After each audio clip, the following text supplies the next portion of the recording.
ಶಾಕಾಹಾರ ನೀಡುತ್ತಾ ಲೋಕವನ್ನೇ ಸಲುಹಿದ ಶಾಕಾಂಬರಿ ಸೇವೆ ಮಾಡುವ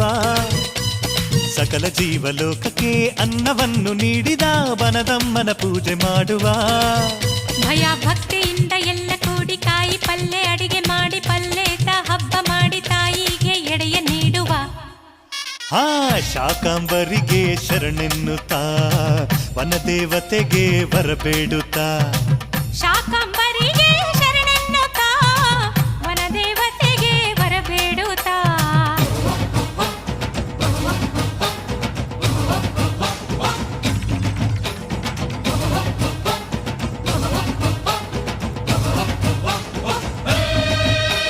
ಶಾಕಾಹಾರ ನೀಡುತ್ತಾ ಲೋಕವನ್ನೇ ಸಲುಹಿದ ಶಾಕಾಂಬರಿ ಸೇವೆ ಮಾಡುವ